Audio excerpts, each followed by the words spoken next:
Aujourd'hui, pas d'amour perdu en Amérique du Nord. Un rendez-vous avec l'anthologie. Et les vraies affaires reprennent aujourd'hui. C'est tellement hockey, épisode 381.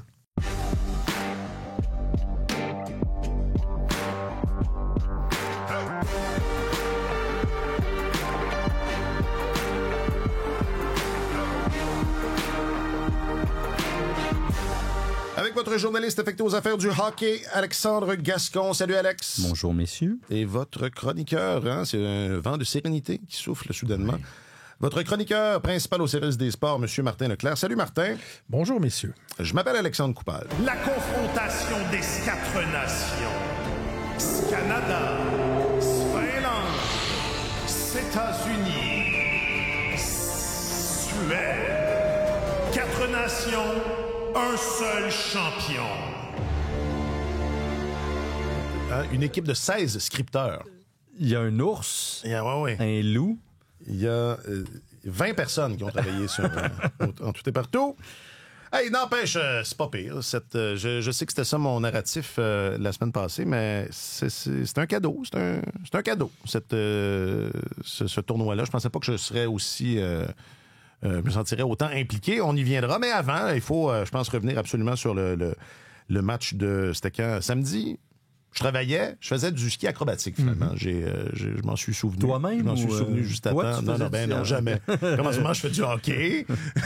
C'est ça. C'est le plus de sport que je fais. Okay. Est-ce que, première réaction, je veux dire, ça, moi, c'est ça.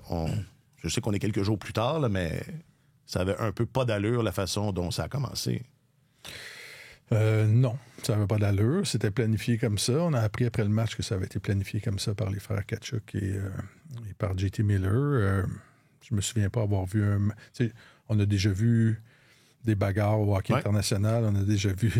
Je sais pas si vous étiez trop jeune. On est trop jeune. Pour le championnat mondial junior de 87 entre la Russie et le Canada, quand les lumières avaient été fermées dans l'aréna, c'est une bagarre générale. Ouais. Et ça avait... que l'équipe canadienne était sortie. Je me souviens pas si c'était en Tchécoslovaquie à l'époque, le tournoi, mais l'équipe Canada était sortie en vitesse du pays par la suite. Ça avait vraiment brassé, mais ça n'avait pas été planifié.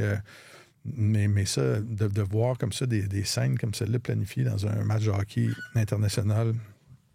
Ça m'a choqué un peu, honnêtement, d'apprendre que ça avait été planifié, mais il y avait vraiment beaucoup d'effervescence dans l'édifice, il y avait beaucoup d'émotions dans l'air, et ce match-là, je pense, était un événement politique. Tu sais, les gens disent qu'il ne faut pas mélanger le sport et la politique, mais souvent, les deux vont de pair. Et, tu sais, il y avait beaucoup de politiciens dans la foule, c'était... l'équipe des États-Unis qui était là, les propos, ça suivait des semaines de propos désobligeants du président Trump, l'imposition de tarifs, etc. Et donc, c'était un événement politique et qui s'ajoutait à une grande rivalité sportive. OK. Et ça a donné ça. Parce que moi, je suis surpris. Il y a eu beaucoup de questions sur les huées, beaucoup de questions aux joueurs américains. Ça, je suis pas surpris de ça. Ça allait de soi. J'étais surpris que les joueurs répondent autant, tu sais. Pas impressionnés par leurs réponses, là. Ils ont pas beaucoup répondu. Ben, moi, je me serais attendu à je veux pas parler de ça. Je pense que ça aurait été ça, la réponse. Ça a beaucoup été ça. Mais il y a eu quand même beaucoup. Ils sont nombreux, là. Je les ai pas tous en tête, mais ils sont quelques-uns à avoir épilogué un peu. Tkachuk a dit, j'aime pas ça, puis c'est tout ce que je veux dire là-dessus. Ouais. Il y a eu beaucoup de ça n'a pas sa place, puis c'est tout ce que je veux dire là-dessus. Fait que c'est pas une grande réponse. Mais Hellebuyck a été un petit peu plus loquace en disant, en référant justement, en rappelant pourquoi on avait instauré ça à la base, puis dire que c'est pour justement honorer les soldats qui ont combattu à l'époque pour protéger nos libertés. Je reprends ces mots, je paraphrase un peu, mais c'était essentiellement ce qu'il disait. Leçon d'histoire. Ouais, lui a offert une leçon d'histoire abrégée. Ouais. Mais pour la plupart, tu sais, Crosby ou... non, je parle du côté américain. Mais même pour les Américains, c'est ça. À part Hellebuyck qui s'est étendu un petit peu plus, Tkachuk a été très clair en disant j'aime pas ça, mais on s'est pas étendu là-dessus. C'est clair, là, je pense que c'est particulièrement les menaces d'annexion, parce que c'est rendu des menaces à peine voilées là, de la part du président Trump, menaces d'annexion du pays qui font réagir beaucoup, et c'est probablement... aussi beaucoup pour ça qu'ont eu. Ouais. Samedi, c'était un concert de chahutement assez prononcé. On dit huage. Ah ouais, hein? J'ai lu ça dans le journal ce matin. Ah. Je sais pas si ça a été vérifié. Je suis pas à l'aise encore. Ouais, on ça va y aller pas pour DUE. DUE. DUE. Ça avait été le cas aussi dans le match contre la Finlande jeudi, mais disons que le niveau de décibels était moins élevé. Là, c'est ça. Alors, comme Martin dit, c'est très difficile de séparer la politique du sport. Ça reste que le sport, on le dit souvent, c'est un microcosme de ce qui se passe dans la société. Ça en est un reflet. Exact. Et puis, c'est pour ça que, entre autres, c'est passionnant. Entre autres, et son imprévisibilité. Ouais. C'est les deux caractères, peut-être, qui font en sorte que les gens aiment ça, suivre le sport. Mais donc, on ne peut pas dissocier complètement. Et là, t'as un symbole fort. Le symbolisme du match était fort. C'est le Canada contre les États-Unis dans un contexte extrêmement tendu. Donc, c'est pour ça. Est-ce que les frères Tkachuk et Miller avaient décidé qu'ils se battraient à l'avance parce qu'ils savaient que ça huerait, parce qu'ils avaient été hués jeudi soir, puis qu'il y avait un message là-dedans aussi, arrêtez de fouler aux pieds notre drapeau, on va montrer de quel bois on chauffe. Je sais pas. John Cooper a dit c'est 10 ans d'absence de compétition internationale qui viennent de se dégonfler, d'exploser, de se dégonfler en 1 minute et demie. Parce ça, j'achète plus ou moins ça, honnêtement. Okay. Je vois pas pourquoi une décennie d'absence de compé internationale ferait en sorte qu'on a besoin de se défouler et de se taper dessus. Là. C'est jamais le cas dans les tournois internationaux, de toute façon, où c'est très, très rare. Les règles de l'IIHF, la Fédération internationale, empêchent ça. Donc, si vous vous battez, vous êtes exclu de la rencontre, on vous chasse de la rencontre. Alors, c'est beaucoup plus rare qu'on voit des combats comme ceux-là. Alors, de dire que parce que ça fait longtemps que le Canada et les États-Unis ne se sont pas retrouvés sur une grande scène l'un face à l'autre, que c'est pour ça qu'il y avait un abcès à crever, j'ai de la difficulté à adhérer à cette théorie-là. Moi, je pense que les joueurs américains ont été un peu désorientés par ce qui s'est passé. Là. Ils connaissent bien le Canada. Ils jouent dans la Ligue nationale. Là, ils viennent jouer ici régulièrement. Il y en a qui jouent pour des équipes canadiennes. Et là, ils arrivent avec le chandail de leur équipe nationale et il y a vraiment beaucoup d'hostilité. Je pense que c'était les premiers athlètes américains internationaux, vraiment américains à goûter à cette médecine-là, ou à se présenter devant une foule imposante dans un contexte de compétition depuis la sermentation de Donald Trump. Et ils ont grandi, les Américains, en se faisant dire qu'ils sont le bacon of the world, qu'ils sont un phare dans... Il y a un cours à l'école, c'est le bacon of the world. Et moi, je pense qu'ils sont un peu choqués de voir cette réponse-là, puis de dire, voyons, qu'est-ce qui se passe là? Puis mais ils perçoivent un peu le Canada comme un peu le prolongement des États-Unis. Là, c'est comme, c'est un pays ami, on est des alliés, c'est ça. Puis là, d'être reçu avec autant d'hostilité, mais c'est ça, peut-être que ça va les sensibiliser un peu à ce qui se passe. Oui. Et Alex disait, le sport n'est que le reflet de ce qui se passe dans la société. Ben, écoute, je lis beaucoup les commentaires des lecteurs dans diverses publications en Amérique du Nord au sujet de ce qui s'est passé samedi. Puis, on voit que les Américains sont quand même divisés sur cette question-là. Il y en a qui disent que c'est inadmissible de huer le hymne national, puis il y en a d'autres qui disent je suis américain ou je suis un ancien Marine, puis je les comprends, c'est inadmissible que notre président parle d'annexer un manque de respect comme ça envers les Canadiens et tout ça. Alors, écoute, leur pays est divisé, leur image internationale est éclaboussée, et je pense qu'ils ont été déstabilisés par ça aussi. Parce que moi, quand ils ont dit que ça n'avait pas de lien, j'y ai cru, mais vous savez comment je suis pas le plus futé, là. Mais je me disais que ça se pouvait. Tu sais, cette histoire-là de Cooper, là, que c'est ça, là, il y avait beaucoup de pression qui s'était emmagasiné dans ces 10 ans-là. Mais je comprends sans match entre les deux. Ils ne sont jamais battus avant. À Vancouver, ils ne se battaient pas. À Sochi, ils ne se battaient pas. Il n'y avait pas ils pourraient le faire, c'est juste que celui qui le fait va être chassé de la rencontre. C'est ça. Il n'y avait pas de vengeance à prendre. Elle était où, la vengeance? Pourquoi il y avait ce besoin-là? Il n'y avait pas là comme une espèce qu'est-ce qu'ils se sont écrits dans ce fameux on va groupe chat? C'était quoi l'idée, c'était... Ben, c'est pas brillant, là.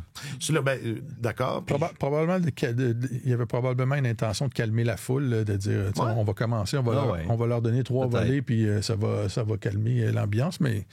Sauf que Matthews s'est fait planter. Ils ont perdu 2 combats sur 3. Là. Je vais me prendre contre Eagle. Ça va être facile, finalement. Puis moi, ce que je comprends pas là-dedans, c'est que tu n'arriveras pas dans un centre belle, survolté, équipe nationale contre équipe nationale, tu vas pas les intimider, les Canadiens. Là. S'ils avaient voulu se battre les 20 un après l'autre, les Canadiens les auraient pris un après l'autre, puis ils les auraient repris une deuxième fois. Il n'y a personne qui aurait intimidé personne dans ce match-là. Finalement, ça a fait une grosse histoire après le match. Puis, c'est parce que ça a pris toute la place. Mais c'était complètement déplacé, à mon avis. Puis ça n'a pas changé le résultat du match, à mon sens. Non. Moi, ce qui m'a jeté à terre, c'est les commentaires dithyrambiques de tous les réseaux de télé puis de tous les diffuseurs officiels. Je ne sais pas si vous avez suivi ça un peu, là, mais on se gausse. Ils ont aimé ça? Oui. On se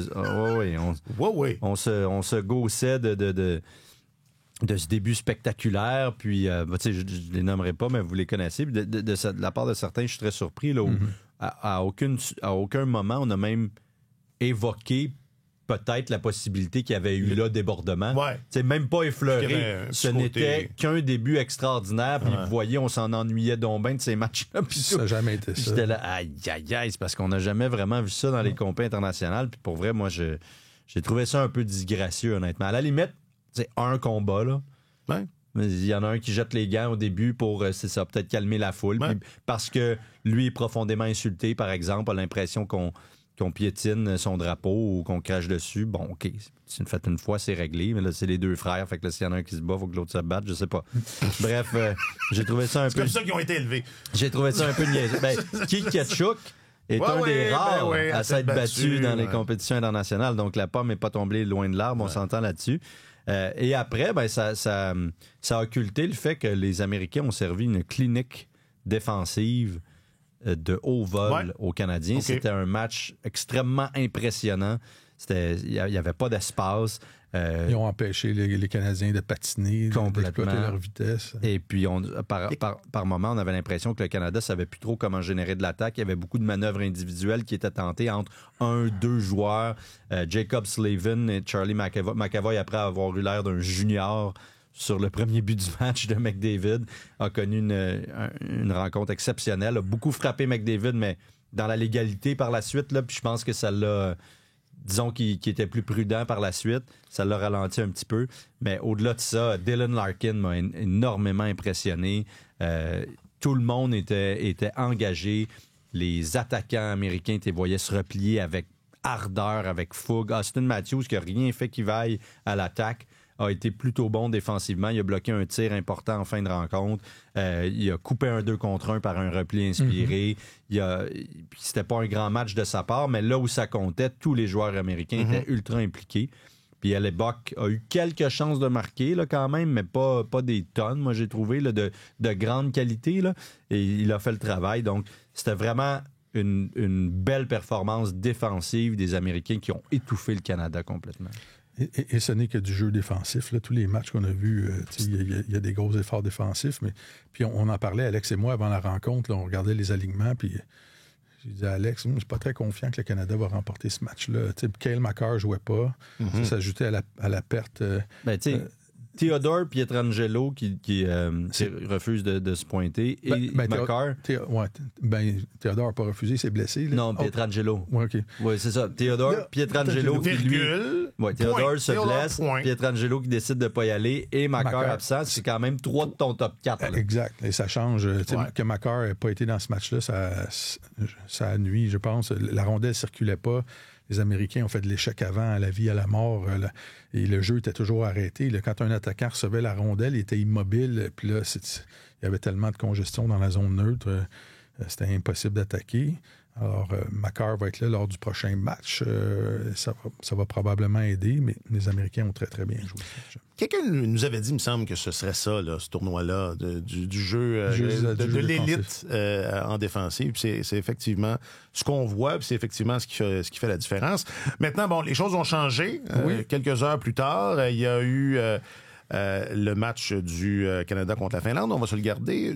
Mais restons avec les Américains parce que je pense que, moi, de mon avis, sur papier, avant le tournoi, c'était l'équipe à battre.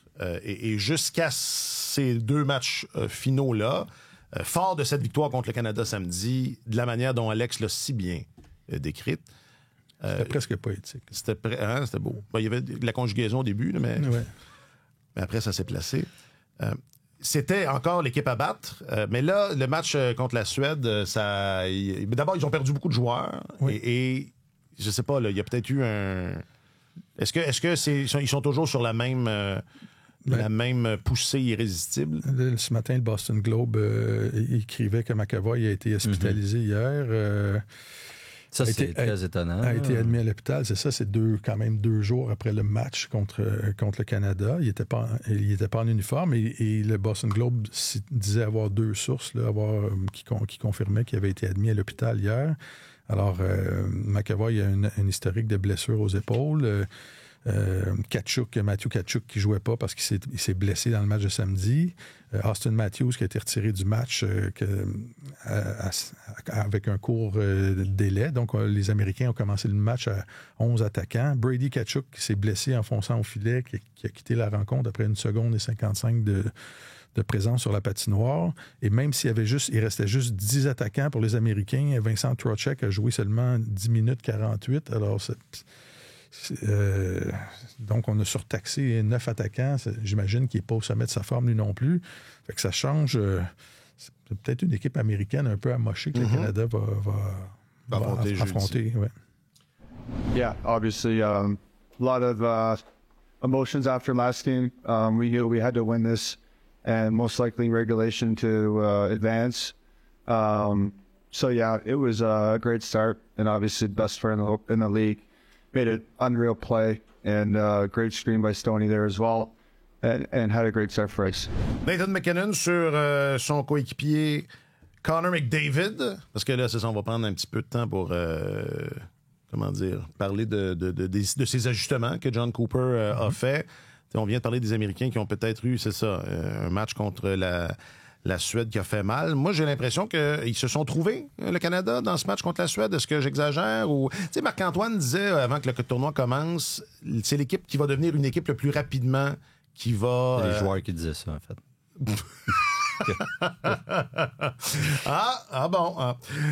Mais c'est lui qui me l'a dit. Donc, okay. Moi, c'est lui ma source. Donc, c'est l'équipe qui allait devenir l'équipe la plus rapidement, qui allait avoir le plus de chances de l'emporter. En regardant le match, je me disais, c'est un bon temps, ça, pour devenir une équipe. Il me semble que c'est ça qui est en train d'arriver.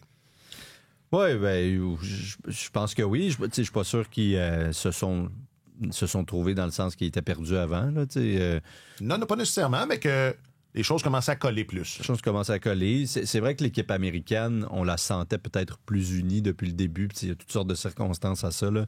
Je pense que le décès de Johnny Gaudreau est un élément rassembleur et fédérateur, malheureusement, j'oserais dire. Mais bon, vous avez certainement vu, on distribue le chandail de Gaudreau au joueur du match, on l'accroche à son casier après la rencontre. C'est un beau geste. Il y a plusieurs éléments comme ça qui m'ont donné l'impression que les États-Unis étaient assez unis comme formation. Puis, pas que le Canada ne l'est pas, mais peut-être qu'il fallait effectivement trouver nos marques. Ça demeure que c'est une équipe qui démontre encore certaines failles, je dirais. C'est quand même, je sais pas si le mot inquiétant, c'est le bon, mais c'est difficile à comprendre comment ils ont pu laisser les Finlandais revenir comme ça dans les 2 dernières minutes du match.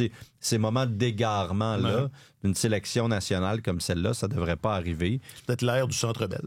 Puis justement, là, il était plus au Centre Bell. Non, mais ça reste.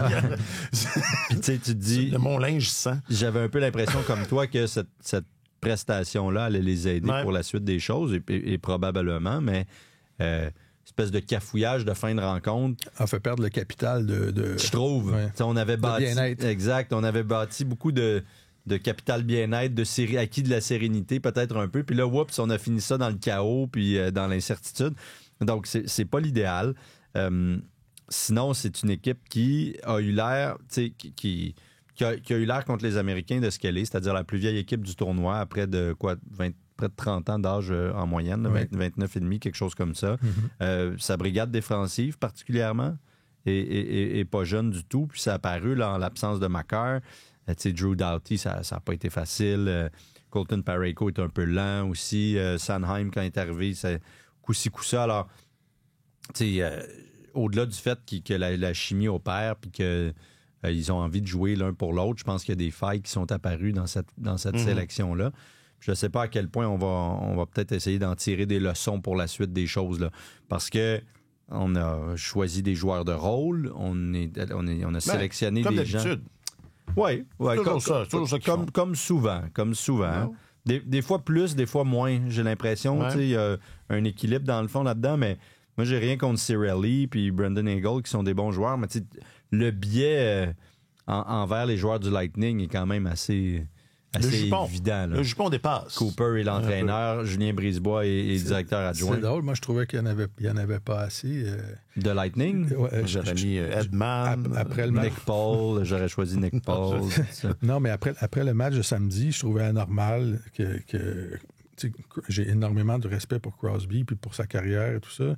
Mais je trouvais ça anormal que Crosby ait été le 3e attaquant le plus utilisé par le Canada. C'est un attaquant de 37 ans qui est blessé de surcroît dans le plus haut niveau de hockey qu'il y a au monde. Habituellement, les gars de cet âge-là, ils perdent pas leur talent, ils perdent un petit peu de leur efficacité, mais il n'est pas supposé avoir le genre de charge de travail qu'on impose à quelqu'un qui doit traîner l'équipe sur ses épaules. Puis Braden Point avait été sous-utilisé, à mon avis. Point, je suis d'accord. Et ils l'ont placé au sein du premier trio dans le match contre la Finlande. Je trouvais que c'est davantage sa place que de jouer à l'aile avec Cirelli, là, qui est le centre défensif dans son équipe. Je suis d'accord. Oh. Fait que...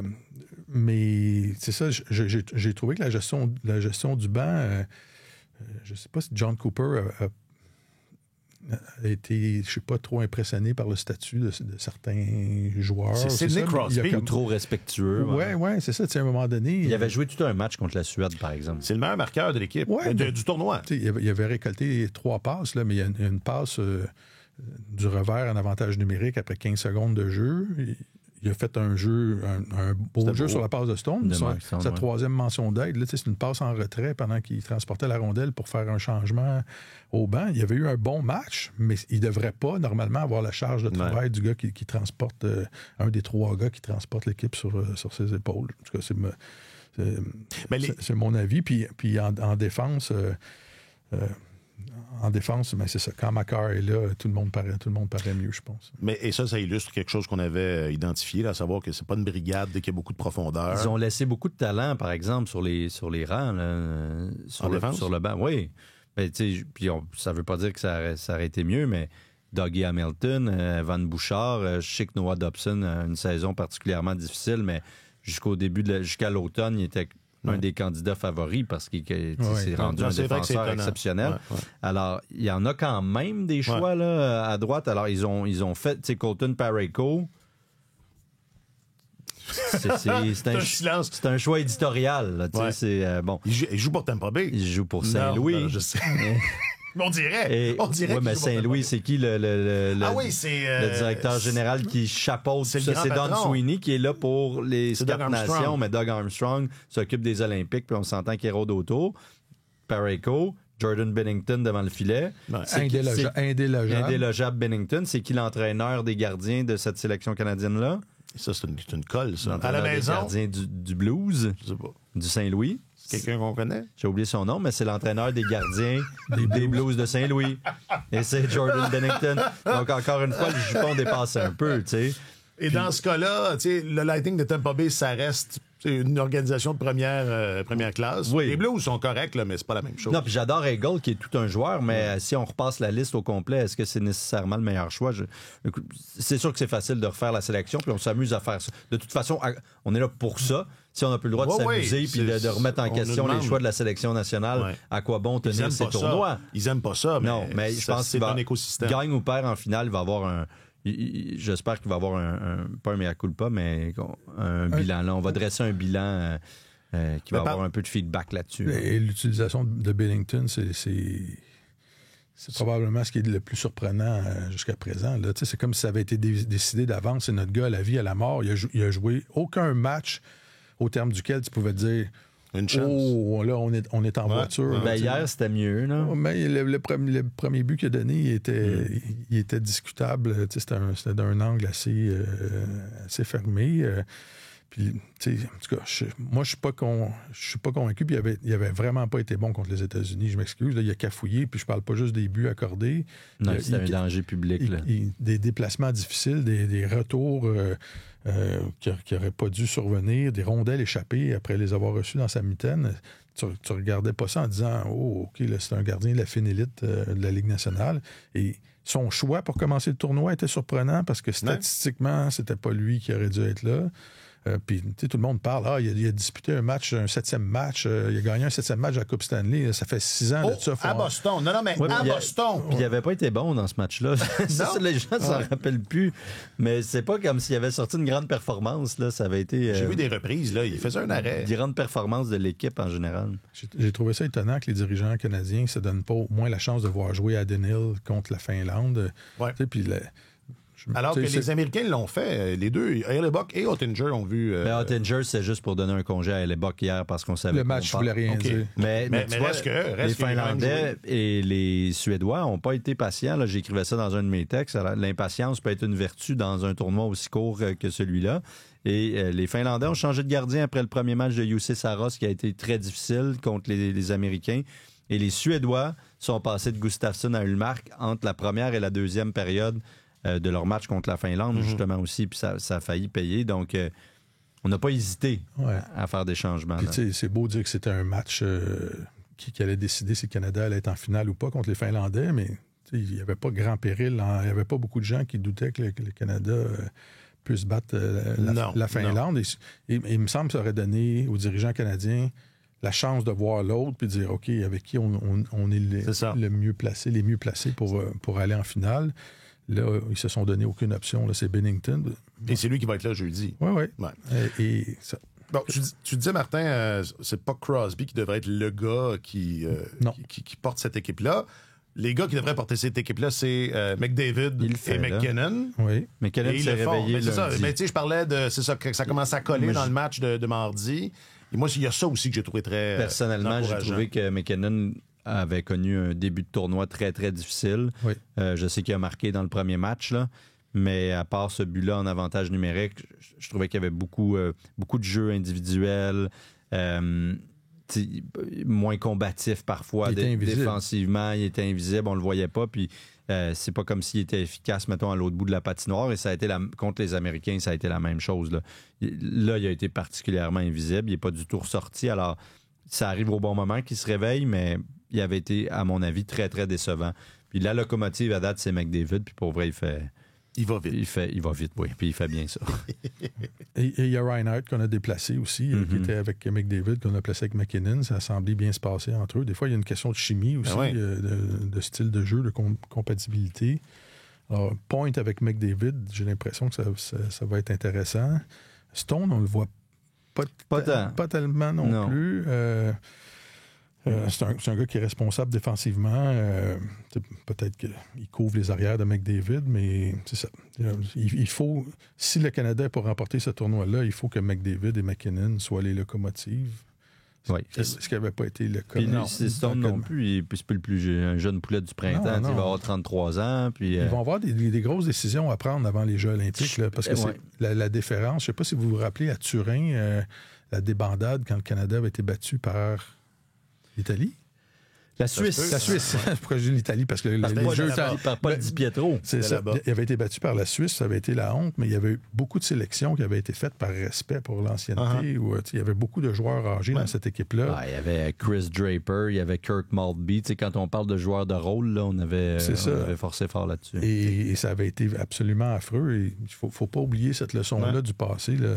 Aux Jeux olympiques, tu te présentes avec tes joueurs qui sont à leur apogée, qui sont jeunes, qui patinent, qui sont fringants. Mais cela dit, cette leçon-là, visiblement, on ne l'a pas tant retenue pour rassembler l'équipe qu'on a mais je trouve que c'est un banc d'essai, c'est une mesure de respect. Okay. Il y a comme un gars comme Brad Marchand, moi, je pense qu'il est en train de faire la preuve qu'il n'est plus dans cette classe de joueurs-là.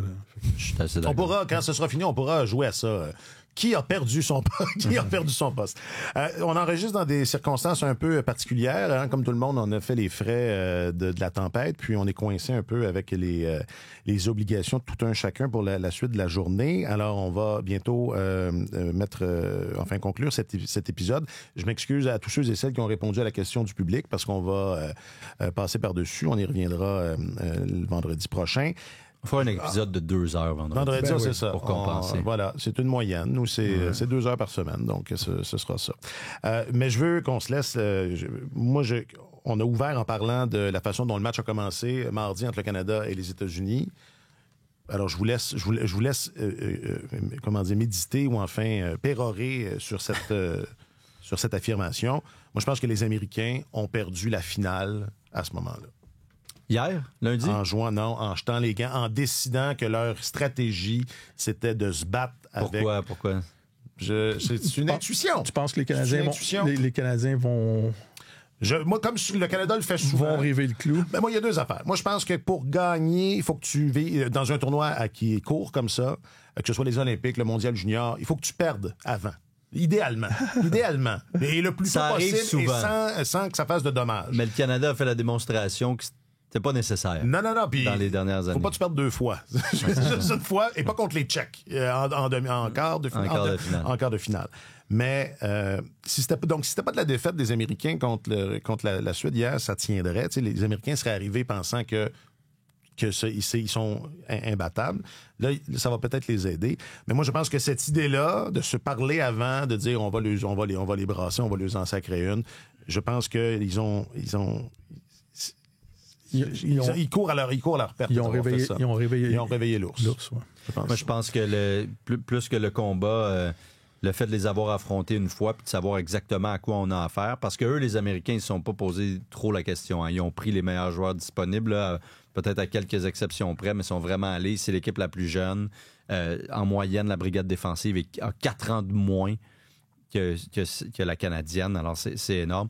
Et là, ils se sont mesurés à cette formation états-unienne-là, puis ils savent exactement à quoi s'attendre.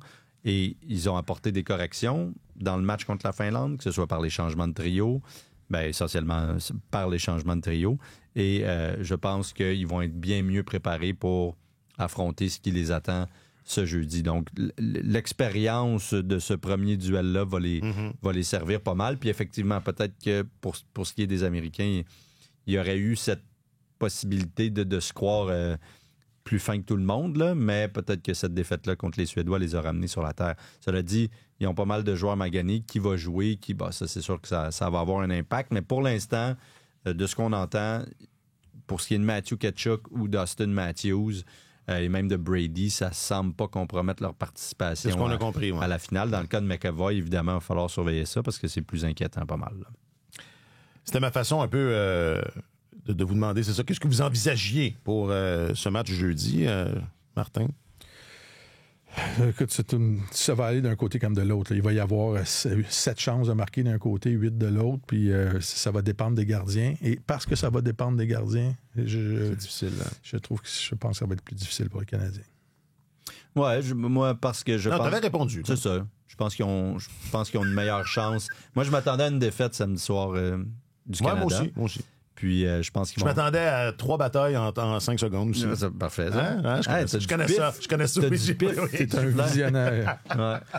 Je pense que le Canada a des meilleures chances en finale.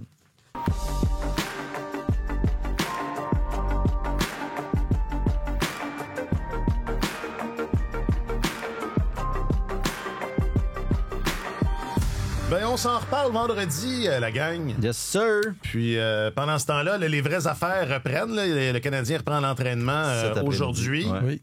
Enfin, là, on va arrêter de te parler d'affaires, de pas d'allure. Martin Leclerc, je rappelle que tu es notre chroniqueur principal au service des sports. Merci infiniment, mon cher. Ça a été bref, mais très agréable, messieurs. Voilà. Ça arrive. On est capable. Comme quoi, on pourra dire à nos boss qu'on est capable. C'est juste qu'on veut pas. C'est ça. C'est pas la quantité qui compte, c'est la qualité. Alexandre Gascon, tu es notre journaliste affecté aux affaires du hockey. Merci beaucoup, Alex. C'est un plaisir. Un grand merci à Jacques-Alexis Bernardin à la production de cet épisode. Je m'appelle Alexandre Coupal. On se retrouve vendredi. Sur tous les terrains et sur tous vos appareils, Radio-Canada Sport.